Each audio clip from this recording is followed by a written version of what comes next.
দুনিয়ার যে জায়গাতেই যাক, যে জায়গাতেই তারা গিয়ে থাকুন, তাদের এই পুকুর ঘাটের কথা, এই টলটলে জলের কথা মনে পড়ার কথা, যতদিন বেঁচে ছিলেন তারা।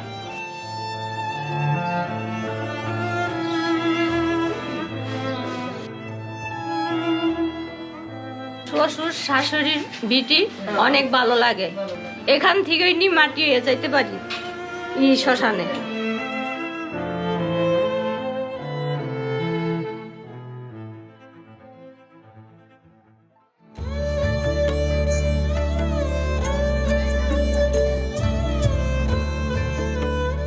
নগর কসবায় ঘুরতে এসে মিশ্র অনুভূতি কাজ করছে। সুলতানি ও মোগল আমলের এত এত ভবন দেখে একদিকে আমি যেমন রীতিমতো অভিভূত, অন্যদিকে এই নগরীর অতীত জৌলুসের বিলুপ্তি আর সংরক্ষণহীনতার বিষয়টি আমাকে ব্যথিত করেছে। সত্যি কথা বলতে এখানে যে এতগুলো ভবন রয়েছে তা আমি কল্পনাও করিনি। ভেবেছিলাম একটি ভিডিওতেই নগর কসবার পূর্ণাঙ্গ চিত্র তুলে ধরব, কিন্তু এর পরিসর বড় হওয়ায় বাধ্য হয়েই 2 পর্বের পরিকল্পনা করতে হয় আমাকে। বন্ধুরা, দ্বিতীয় ও শেষ পর্বের শুরুতেই আমরা যাব রামভক্ত পোদ্দারের বাড়িতে। এই বাড়িটির প্রবেশদ্বারে এসে এর পরিসর ও সুপ্রাচীন অবকাঠামো দেখে অবাক হয়ে গেলাম।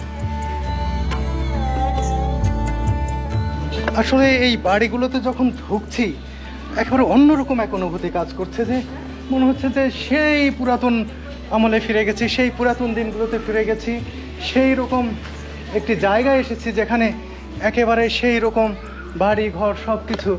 দেখুন কি পুরাতন বাড়ি।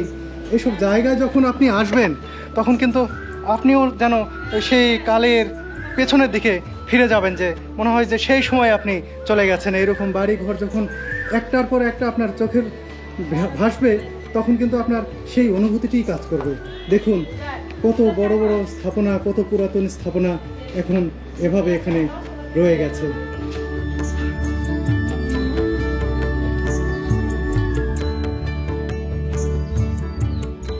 এই বাড়িতে নাকি একটি গুহা রয়েছে, গুহা পথ, আসলে বিকল্প পথ বলা হচ্ছে। যে এখানকার যে জমিদার বা এখানে ধনাঢ্য ব্যবসায়ীরা যারা থাকতেন, এইসব বাড়িতে যারা বসবাস করতেন, তারা এই বাড়ি থেকে বের হওয়ার জন্য মূল দুয়ার তো আছেই এদিকে, পাশাপাশি এইখানে গোপন একটি গুহা রয়েছে, যে গুহা দিয়ে তারা এই বাড়ি থেকে বের হয়ে যেতে পারতেন।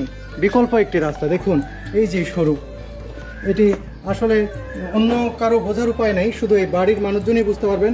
হয়তো যখন তারা কোনো বিপদ আপদ এগুলোর আঁচ পেতেন, বা সেই আশঙ্কা থেকেই কিন্তু দেখুন এই গুহাপথ তৈরি করা হয়েছিল বাড়ি থেকে বের হয়ে যাওয়ার জন্য। এক অর্থে বলা যায় যে বিপদে পালিয়ে যাওয়ার জন্য। আর আমি আগেই বলেছি যে প্রত্যেকটি বাড়িরই বেশ কয়েকটি করে গেট রয়েছে। এই যতগুলো বাড়ি দেখলাম প্রত্যেকটি বাড়িরই পেছনে গেট রয়েছে, সামনে গেট রয়েছে, আবার এখানে একটি গুহাপথ দেখালাম। এখানে একটা রুমের মতো ছিল, মানে এখানে আসবাবপত্র রাখার জন্য একটা স্টোর রুম ছিল ওই সময়ের জন্য। এই রুমটা কিছুদিন আগে মানে এখানে ভেঙে ফেলা হয়েছে, তো সেটারই ধ্বংসাবশেষ আমরা দেখতে পাচ্ছি এখানে চারদিকে।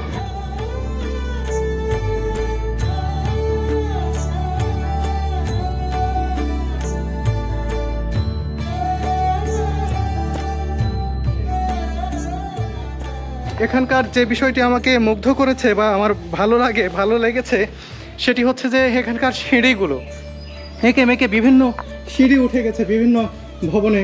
দেখুন যে এই বাড়ির ছোট্ট একটি সিঁড়ি, খুবই বিপজ্জনক বলা হচ্ছে, সাপটাপও থাকতে পারে। দেখুন, তারপর আমি ওঠার লোভ সামলাতে পারছি না, এসব দেখলে আমার ইচ্ছে করে যে কোথায় গেছে একটু দেখি। দেখছেন কি সুন্দর এঁকে মেঁকে উঠে গেছে, এরপরে বন্ধ করে দেওয়া হয়েছে, আর যাওয়ার উপায় নেই। দেখুন কি সরু সিঁড়ি। আসলে বড় বড় সিঁড়ি যেমন রয়েছে, এরকম বিভিন্ন ভবনের খাঁজে খাঁজে এরকম করে কিন্তু বিভিন্ন ধরনের সিঁড়ি তৈরি করা হয়েছে, যে সিঁড়িগুলো এঁকে মেঁকে উপরে উঠে গেছে। আপনি আসলে আপনারও এখানে উঠে যেতে ইচ্ছা করবে।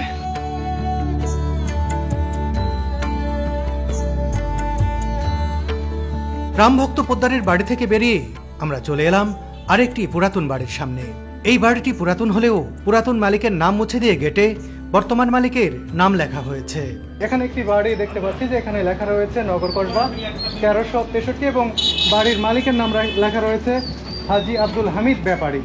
আসলে এই বাড়িটি সম্পর্কে যে তথ্যটি পেলাম সেটি হচ্ছে যেটি আসলে পরবর্তীতে লেখা হয়েছে, এটি আগে সুলতানি আমলে অন্য কারো বাড়ি ছিল, সেই বাড়ি পরবর্তীতে হস্তান্তর হয়ে যায়, তারপরে বাড়ির মালিক পরিবর্তন হয়ে যায় এবং এই নামটিও নতুন করে লেখা হয়। দেখুন, মনে হচ্ছে যে রহস্যের চাদরে মোড়ানো এই প্রত্যেকটি বাড়িগুলো অসাধারণ। দেখুন কত সুন্দর করে বানানো হয়েছে এই বাড়িগুলো, প্রত্যেকটি বাড়ি অসাধারণ। প্রত্যেকটা বাড়ির সামনে যে আঙিনা রয়েছে সেই আঙিনাটি দেখুন একেবারে প্লাস্টার করা, যদিও নতুন প্লাস্টার করা। এগুলো আগে কেমন ছিল আসলে বলতে পারছি না, হয়তো তখনও এরকম ঢালাই করা ছিল। দেখুন এই যে এই বাড়িটির পেছনেও দেখুন যে এখানেও কিন্তু টয়লেট, পাশাপাশি এখানে ওয়াশরুম। এই যে দেখুন টিউবওয়েল রয়েছে। প্রত্যেকটি বাড়িতে যাচ্ছি, প্রত্যেকটা বাড়ি মনে হচ্ছে যে একেবারেই খুব সুন্দর পরিকল্পনা মাফিক করা হয়েছে।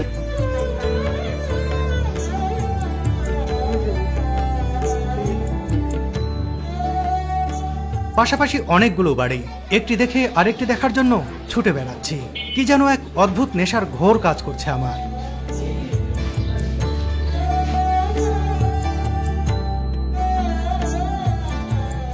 এখন যে বাড়িতে অবস্থান করছি এই বাড়িটির নাম বড় বাড়ি বা নতুন বাড়ি। বলা হয় যে এখানে যে বাড়িগুলো তৈরি করা হয়েছিল সব শেষের দিকে এই বাড়িটি তৈরি করা হয়, সে কারণে এই বাড়িটি এখনো কিছুটা নতুনের মতো রয়েছে। এই জন্য এই বাড়িটিকে নাকি নতুন বাড়ি বলা হয়। এই বাড়ির নকশাগুলো দেখুন, উপরে জানলাগুলো, দরজাগুলো, এই যে বিশেষ করে জানালাগুলো রূপলাল হাউসে, যে ঢাকা পুরান ঢাকায় যে রূপলাল হাউস রয়েছে সেই রূপলাল হাউসের মতো কিছুটা এই জানালাগুলো।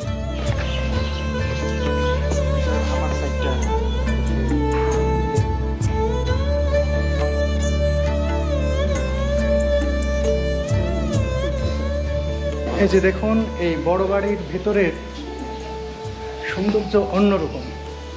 এই যে দেখতে পাচ্ছেন কাঠের সিঁড়ি এবং উপরে যে রেলিংটা দেখতে পাচ্ছি সেটার কারুকাজও কিন্তু অনেক সুন্দর।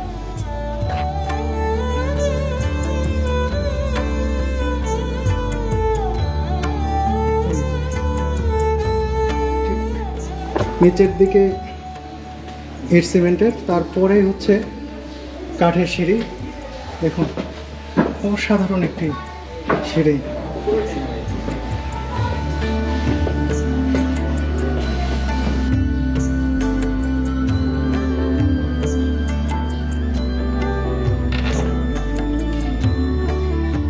কাঠের সিঁড়ি তো অনেক পুরাতন কাঠ মনে হচ্ছে। হ্যাঁ, আসলে সেই সময়েরই কাঠগুলো যেগুলা এই দিয়ে, যে কাঠগুলো কি সেই সময়ের? হ্যাঁ হ্যাঁ, এই কাঠগুলো সেই সময়েরই, মানে এখনো পর্যন্ত এগুলা পরিবর্তন করা হয়নি, এখনো পর্যন্ত সেই কাঠগুলোই আছে। কারণ দেখতে পাচ্ছেন যে মজবুত কাঠ সেভাবে তৈরি করা হয়েছিল। কল্পনা করা যায় কত শত বছর আগের কাঠ এখনো কত মজবুত রয়েছে। অসাধারণ, এই কাঠগুলো পরিবর্তন করা হয়নি।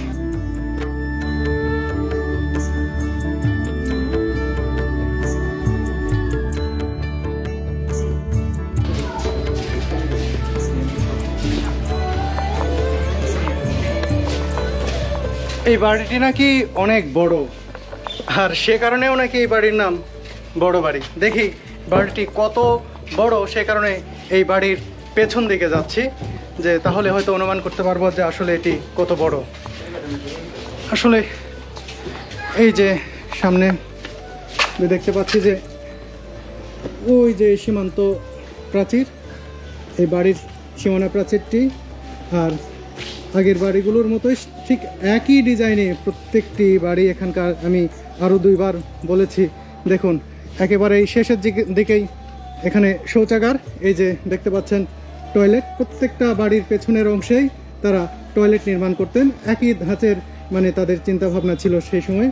আর দেখুন এই যে পেছনের গেট, আমি যে কথা আগে বলেছি যে প্রত্যেকটি বাড়ির পেছনে প্রশস্ত জায়গা এবং পেছনে একটি গেট রয়েছে এবং সেই গেটের পরেই পুকুর রয়েছে। এই যে দেখুন গেটের পরে আমরা একটি বাগান দেখতে পাচ্ছি, সুন্দর বাগান। এই যে কাঁঠাল দেখতে পাচ্ছি, এখানে আম গাছ রয়েছে, আর এই বাগানের পরেই আমরা একটি পুকুর দেখতে পাচ্ছি।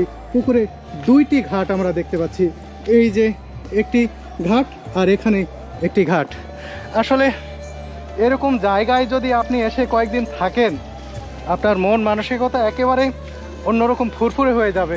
গ্রামের পরিবেশ, আর দেখুন না কি সুন্দর টলটলে জলের পুকুর। আমার তো মনে হচ্ছে যে এখনই এখানে নেমে গোসল করে ফেলি।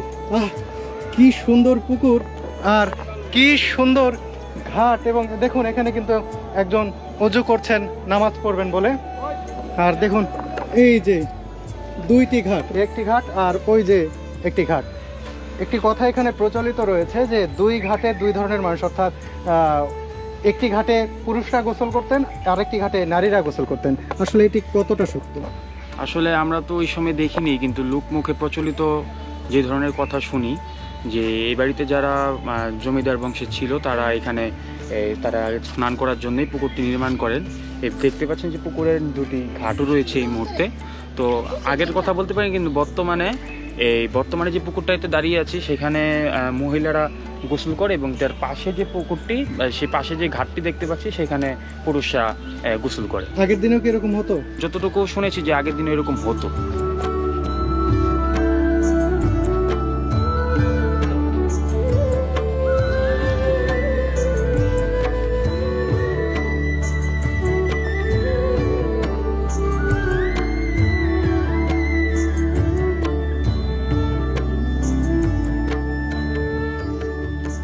যারা এই পুকুরে গোসল করতেন, যারা এই পেছনের বাড়িতে বসবাস করতেন, তাদের কথা ভাবছি।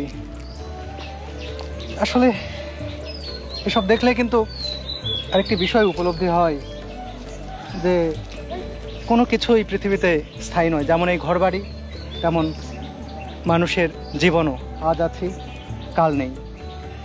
যারা এখানে এত টাকা পয়সা খরচ করে, এত যত্ন করে, দেখুন এত সুন্দর পুকুর ঘাট বাড়িঘর করেছেন, কতদিন আগে তারা এই দুনিয়া ছেড়ে চলে গেছেন। তারা কি জানতেন যে এরপরে এই বাড়িগুলোর, এই পুকুর ঘাটের কী অবস্থা হবে, বা এতদিন টিকে থাকবে নাকি তারও বেশি সময় টিকে থাকবে?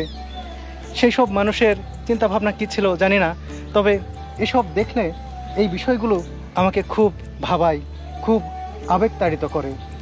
যে অনেকে তো আছেন যে এখানে এই বাড়িঘর করেছেন, তারপরে এই পুকুর ঘাট সব কিছু করে, সব কিছু ফেলে রেখে আবার ছেড়ে ছেড়ে চলেও গেছেন। তাদের কষ্টটা আমার কাছে আবার অন্যরকম কষ্ট মনে হয়, যে তারা বেঁচে থাকা অবস্থাতেও কিন্তু এই বিষয়গুলো ভেবে হয়তো যেখানে দূরে গিয়ে থেকেছেন, এই সুন্দর এই টলটলে জলের পুকুরের কথা কে ভুলতে পারবেন? দুনিয়ার যে জায়গাতেই যাক, যে জায়গাতেই তারা গিয়ে থাকুন, তাদের এই পুকুর ঘাটের কথা, এই টলটলে জলের কথা মনে পড়ার কথা, যতদিন বেঁচে ছিলেন তারা।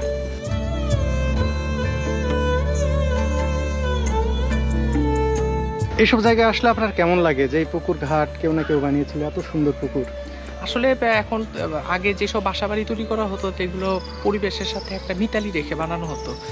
বাড়ির পেছনে পুকুর ঘাট, সামনে জায়গা, মানে সব কিছু মিলে অসাধারণ একটা পরিবেশ। এবং বাড়ির ভেতরে যে ভেন্টিলেশন সিস্টেমগুলো ছিল, মানে খুব সাইন্টিফিক ওয়েতে সেগুলো বানানো ছিল, মানে স্বাস্থ্যকর সব কিছুর দিক থেকে। এখন যেমন আমরা যেখানে থাকি সেখানেই বাসার মধ্যেই টয়লেট থাকে, কিন্তু আগে তেমন ছিল না। আগে টয়লেটগুলো দূরে দূরে ছিল, সব কিছু স্বাস্থ্যসম্মত, মানে থাকার মতো বাঁচার মতো পরিবেশ, এবং খুব সুন্দর।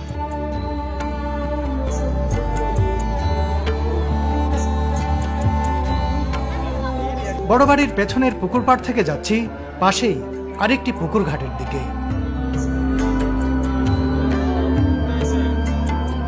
এই পুকুরের চারপাড়ে চারটি শান বাঁধানো ঘাট রয়েছে। প্রত্যেকটি ঘাটই গোসলসহ দৈনন্দিন কাজে ব্যবহার করেন নগর কসবার মানুষেরা।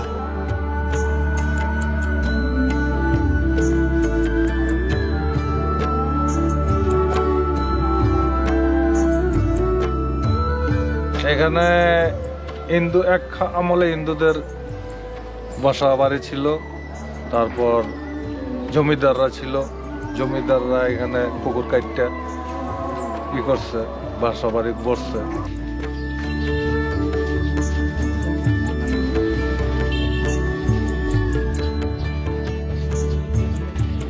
আপনারা দেখতে পাচ্ছেন যে আমাদের এলাকার, নগর কসবা এলাকার মন্দিরটি, এটা কিন্তু শুধু ধর্মচর্চার কেন্দ্র না, এটা ধর্মীয় উপাসনা না শুধুমাত্র, এটা একটি সাংস্কৃতিক চর্চারও কেন্দ্র বটে। এটা তো দেখতে নতুন পাচ্ছেন- মনে হচ্ছে। হ্যাঁ, এটা 300 থেকে 350 বছর আগের, কিন্তু নতুনভাবে এটা রিপেয়ার করা হয়েছে।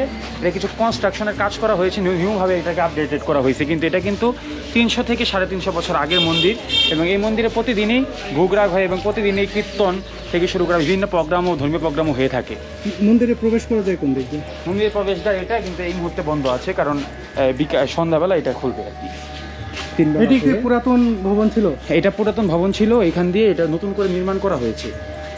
এটি প্রায় 300 এখান দিয়ে থেকে দেখতে পারবেন যে 350 বছরের পুরাতন একটি মন্দির। কিন্তু আমার খুবই কষ্ট লাগলো, এত পুরাতন জ্ঞান চর্চারও নাকি জায়গা। আমার সাথে যিনি রয়েছেন আকাশদা, তিনি বললেন। কিন্তু আসলে পুরাতনকে ভেঙে নতুন করে যত চকচকে ঝকঝকেই হোক, আমার কষ্ট লাগে। আমার এটা ব্যক্তিগত দেখাতে মতামত। পারবেন আপনি। তবে দেখি ভিতরে পুরাতন কিছু দেখা যায় কিনা।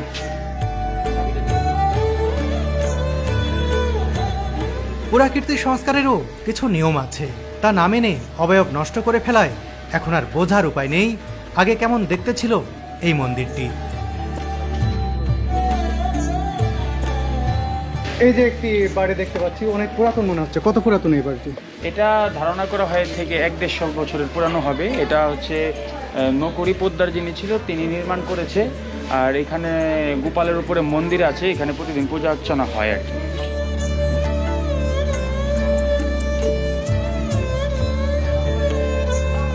সরু গলি দিয়ে কিছু দূর এগিয়ে গিয়ে পাশাপাশি দুটি পুরাতন ভবন দেখতে পেলাম।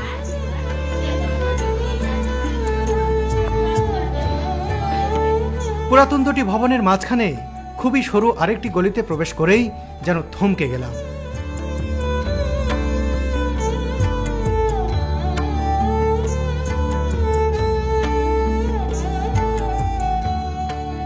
কি আশ্চর্য!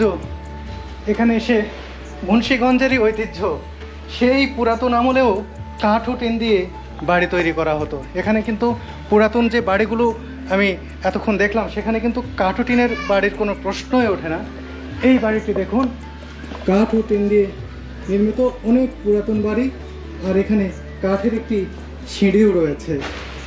সেই সময়ে এই ধরনের বাড়ি হতো না, কিন্তু এই একটি বাড়ি দেখে আমি আসলে অভিভূত হলাম। দেখুন, কাঠের পাটাতন, এখানে ওঠা ঠিক হবে না। আমাকে নিষেধ করা হয়েছে যে এর উপরে উঠলে ভেঙে যেতে পারে। আমার সাথে যিনি রয়েছেন আকাশদা, তিনি, কিন্তু আমি তারপরে এ পর্যন্ত উঠেছি। জানি না নামতে পারবো কিনা, অন্তত পা থেকে মনে হয় সরে যাচ্ছিল এই কাঠের যে সিঁড়ির যে কাঠের যে পাটাতন রয়েছে সেটি।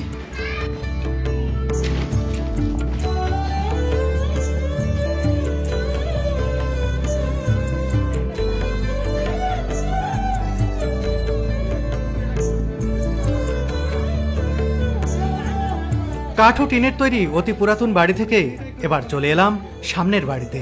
এই বাড়িতেও অনেক সিঁড়ি। একটির অন্ধকার সিঁড়ি বেয়ে ছাদে যাওয়ার চেষ্টা করলাম।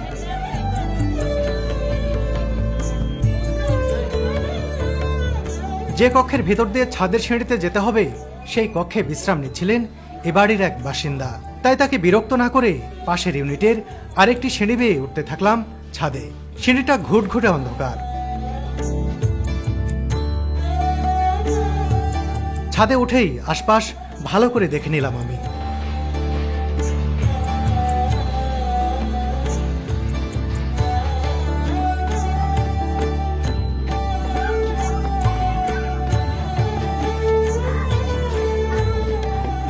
আমার শ্বশুর শাশুড়ির বিটি অনেক ভালো লাগে। এখান থেকেই নি মাটি হয়ে যাইতে পারি শ্মশানে, এইলো কথা। সুলতানি আমলের পরে মুঘল ও ঔপনিবেশিক আমলেও নগর কসবায় তৈরি করা হয় দৃষ্টিনন্দন ইমারত। হাঁটতে হাঁটতে চোখে পড়ল বড়সড় একটি গেট। এটিও এখানকার অন্যতম সুন্দর একটি বাড়ি। এটা আগে কুড়িবাড়ি ছিল, এখানে অনেক বড় করে দুর্গাপুজো হতো, অনেক মানুষ আসতো, কুড়িরা থাকতো এখানে। কারা থাকতো? কুড়ি বংশের যারা ছিল এখানে থাকতো, তাদের নামে বাড়িটা কুড়িবাড়ি হয়েছিল। এখন দেওয়ান সাহেবেরা থাকে, তার কারণে এটা দেওয়ান বাড়ি নামে পরিচিত। ভিতরে যাওয়া যাবে? অফকোর্স, যে দেখেন। মূল গেট পেরিয়ে কুড়িবাড়িতে প্রবেশ করলাম আমরা। দারুণ এক নির্মাণ। একের পর এক পুরনো আমলের বাড়ি দেখে আমি সত্যিই অভিভূত। এক একটি ভবনে প্রবেশ করছি আর সত্যি সত্যি অভিভূত হয়ে যাচ্ছি যে এই মুন্সিগঞ্জের ভেতরে, মুন্সিগঞ্জ একেবারে শহরের সাথেই এরকম একটি জায়গা রয়েছে, তা অনেকের কাছেই কিন্তু সত্যি সত্যি একটি অজানা বিষয়। আমি মুন্সিগঞ্জেরই বেশ কয়েকজনের সাথে কথা বলেছি, তারা কিন্তু এই জায়গাটি সম্পর্কে জানেনই না। আর অন্য জায়গার মানুষ এটি কিভাবে জানবেন?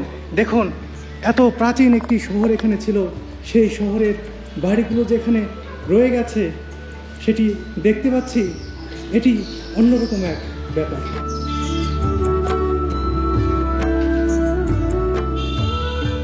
এই যে দেখতে পাচ্ছি যে কাঠের দরজা, এটা কি সেই সময়ের কাঠ? হ্যাঁ, এটা সেই সময়। আশ্চর্য কথা, সেই কত শত বছর আগের কাঠ, সেই দরজা, বিশাল দরজা।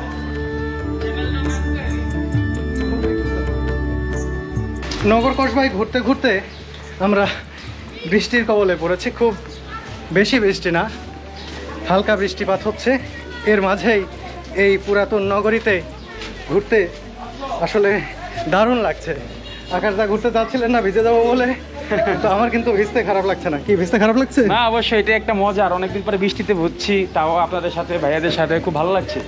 আর আপনাদের সাথে একটা মেসেজ রইলো যে আমাদের এলাকায় আসুন, এসে ঘুরে দেখুন, ভালো লাগবে। খুব নন্দনিক পরিবেশ এবং নন্দনিক ঐতিহ্য আছে, ঐতিহ্যবাহী একটা এলাকা। আমাদের এলাকার খুব সুন্দর একটা এলাকা, খুব ছোটো, but it is very beautiful. So আপনারা আসুন, ঘুরতে আসুন, এই আমার রিকোয়েস্ট থাকবে আপনাদের প্রতি। আকাশদা, একটি বিষয় আমি খেয়াল করলাম যে আমি যখন পুরাতন জায়গাগুলো দেখতে যাই, মানুষজন খুব বাধা দেয়, তারা কোনোভাবেই যেতে দেয় না, নানা কারণে, দখলের কারণে বা এই সেই কারণে। কিন্তু এখানে এসে প্রত্যেকটা মানুষকে আমি আন্তরিক দেখেছি, আন্তরিক, কেউ কিন্তু বাধা দেয় নাই। সবচেয়ে বড় কারণ হচ্ছে যে নগর কসবার মানুষ অনেক হসপিটেবল। আমাদের অনেক মানুষগুলো খুব আন্তরিক এবং মানুষের সাথে খুব তাড়াতাড়ি খুব মিশে যেতে পারে এবং মানুষ খুব ভালোবাসে। তারা খুব ভিজিটর্সদের খুব সম্মান করে এবং যারা বিদেশ থেকে ঘুরতে আসে তাদেরও খুব ওনার করে। তো এই জন্য তারা বাধা দেয় না, আর তাদের মনে ওরকম ধরনের কোনো নেই, মনোভীতি নেই। তারা খুব মানুষকে বিলিভ করে, এটা হচ্ছে সবচেয়ে বড় কথা। দাদা, আমরা ঢাকা থেকে আসছি, একটু দেখতে চাই বাড়িটা।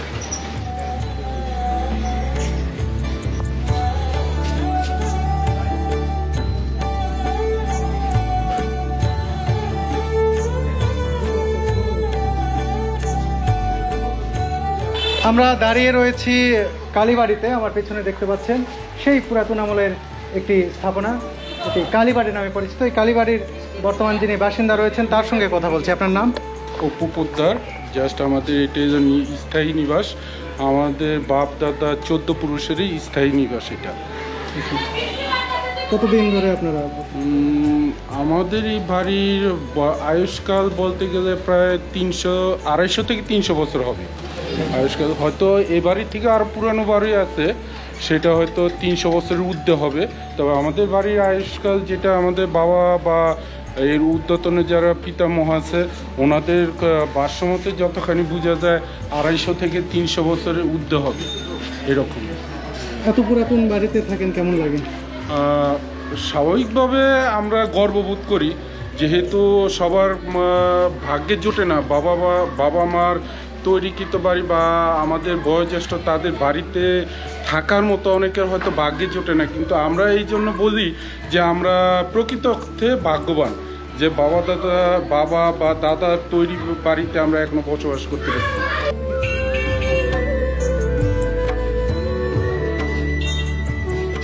বন্ধুরা দেখুন, পাশাপাশি দুইটি ভবন, দুইটি গেট, দুইটি ভবনে দেখুন, এই একটি গেট, এই একটি গেট।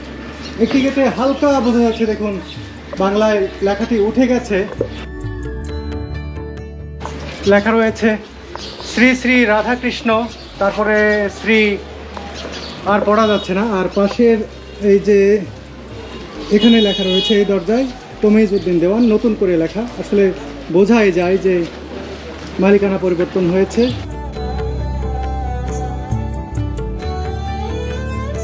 এটা অ্যাকচুয়ালি আগে পুরো সময়ে উপনিবেশিক আমলে ছিল রামপুরদারের বাড়ি, তা বর্তমানে হক সাহেবের বাড়ি হিসেবে পরিচিত। আপনারা দেখতে পাচ্ছেন যে বাড়িটি খুব সুন্দর এবং নানা ঐতিহ্যে ভরপুর ট্রেডিশনাল একটা ভিউ আছে। কিন্তু বাড়িটি আরেকটু এখান দিয়ে বিস্তৃত ছিল, বর্তমানে ভেঙে মানুষের যাতায়াতের জন্য একটু সুবিধার্থে এখান থেকে একটা রাস্তা করা হয়েছে বরাবর। এটা কি একটা বাড়ি ছিল? একটাই বাড়ি ছিল এখান থেকে, এটা বর্তমানে একটা বাড়ি আছে শুধু ও, অংশটা আলাদা। দেখুন যে এই যে পেছনে যে বাড়িটি দেখতে পাচ্ছেন আর এই পাশে যে বাড়িটি দেখতে পাচ্ছেন, এই একটি বাড়ি ছিল, সেটি এখন মাঝখানে কেটে দুইটি বাড়ি করা হয়েছে এবং রাস্তা করা হয়েছে। আসলে কি বলবো যে এই সরু একটি রাস্তার জন্য এই একটি নান্দনিক ভবন এভাবেই দেখুন কিভাবে মাঝখান দিয়ে ভেঙে ফেলা হয়েছে, খুবই দুঃখজনক। এত সুন্দর একটি ভবন সংরক্ষণ না করে আমরা যখন ভেঙে ফেলি সেটি আসলেই দুঃখজনক বিষয়। দেখুন কত সুন্দর একটি ভবন এটি।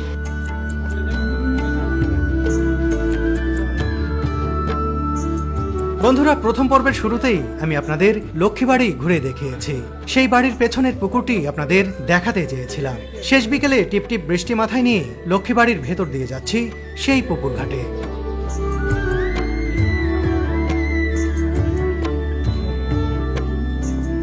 এখানে এত বাড়ি রয়েছে, প্রত্যেকটা ঘুরে দেখার জন্য অনেক সময় প্রয়োজন।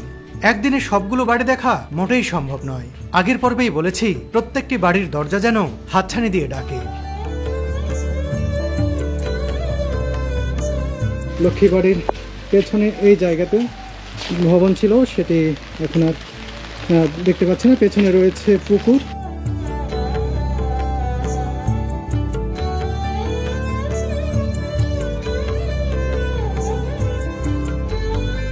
দেখুন কত সুন্দর একটি ঘাট, দুইটি ঘাট, তিনটি ঘাট দেখতে পাচ্ছি।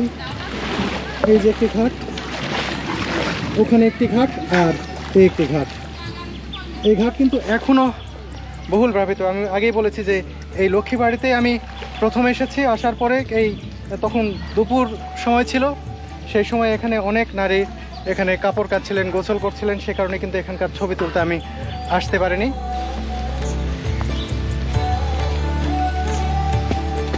কিছুক্ষণের মধ্যেই সন্ধ্যা নামবে, বৃষ্টির প্রকোপও ধীরে ধীরে বাড়ছে। আর দেরি না করে এখনই রওনা দিতে হবে ঢাকার পথে।